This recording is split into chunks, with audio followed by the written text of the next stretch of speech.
2025 সালের উচ্চ মাধ্যমিক স্নেহ ছাত্রছাত্রী ভাই বোনকে জানাই চ্যানেলের পক্ষ থেকে স্বাগত। ভাই বোনেরা, আজ তোমাদের জিওগ্রাফি অর্থাৎ ভূগোল পরীক্ষা ছিল। আমি এই ভিডিওতে তোমাদের এই প্রশ্নের এমসিকিউ এসিকিউ অ্যান্সারগুলো করে দেখাচ্ছি। দেখো, তোমাদের যে প্রশ্নগুলো দেওয়া ছিল তা আমি পড়ে যাচ্ছি এবং সঠিক অ্যান্সারগুলোতে গোল দাগ দিয়ে দিচ্ছি। কার্স্ট অঞ্চলে যে মৃত্তিকা সৃষ্টি হয় তা হলো টেরারোসা।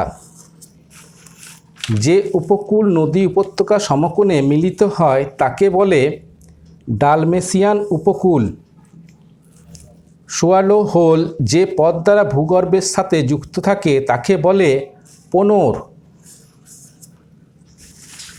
পরের পাতায় চলে আসি।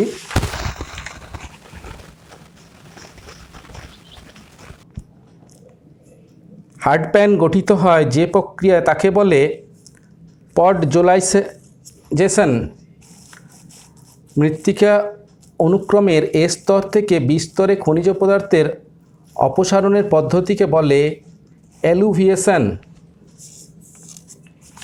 জলাভূমি অঞ্চলে জন্মায় এমন উদ্ভিদ শ্রেণীকে বলে হাইড্রোফাইট।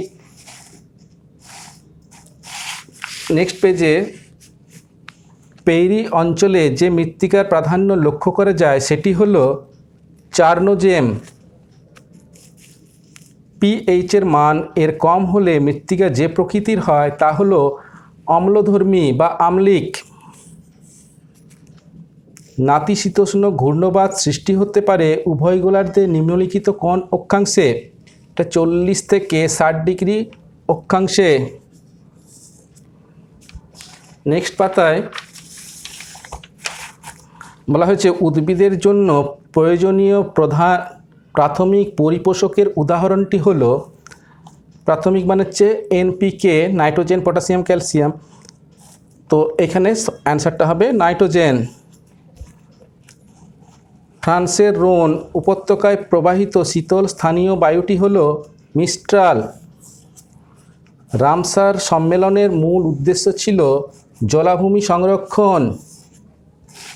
পরের পাতায় আসি। জলাধার থেকে অতিরিক্ত জল ছাড়ার ফলে বর্ষাকালে সৃষ্ট বন্যা হলো একটি আধা প্রাকৃতিক দুর্যোগ। সংরক্ষণযোগ্য উদ্ভিদ ও প্রাণীর সংখ্যা যে পুস্তকে নথিভুক্ত করা হয় তা হলো গ্রিন ডেটা বুক। ভাই বোনেরা, তোমরা ভিডিওতে একটি লাইক করে বন্ধুমহলে শেয়ার করে দিতে ভুলো না। পরের প্রশ্ন আছে, বিশুদ্ধ কাঁচামালের বস্তু সূচক হলো 1, অপশন নাম্বার সি। নেক্সট পেজে কি আছে দেখো। শিল্পের অবস্থানগত তত্ত্ব সর্বপ্রথম প্রবর্তন করেন আলফ্রেড ওয়েবার। মালয়েশিয়ার একটি গুরুত্বপূর্ণ শিল্প হলো রাবার শিল্প। আমি প্রশ্নের অ্যান্সারগুলো আগেই দাগ দিয়ে রেখেছিলাম, তোমাদের বুঝতে সুবিধার জন্য গোল করে চিহ্নিত করে দিচ্ছি।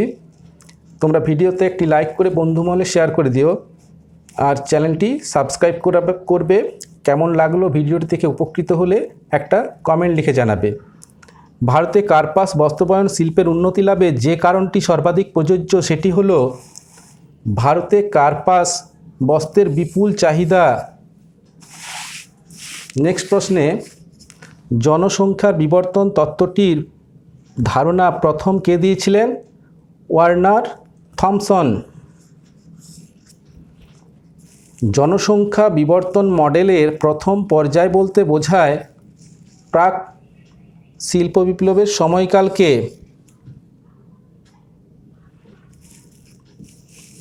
নিম্নলিখিত কোনটি বৃহত্তম মেগাসিটি? মুম্বাই। তো এই ছিল তোমাদের এমসিকিউ প্রশ্নের অ্যান্সারগুলো।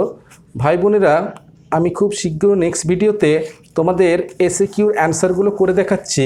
তোমরা চ্যানেলটির সঙ্গে থাকো এবং সাবস্ক্রাইব করে নোটিফিকেশন বেল বাটনটি প্রেস করে অল অপশানটি সিলেক্ট করে রাখো। তাহলে আমি এই এসিকিউর অ্যান্সার ভিডিওটি খুব শীঘ্র আপলোড করলে তোমরা নোটিফিকেশান আকারে পেয়ে যাবে। তোমরা ভালো থেকো। নেক্সট ভিডিও খুব শীঘ্রই তোমাদের কাছে পৌঁছে যাচ্ছে।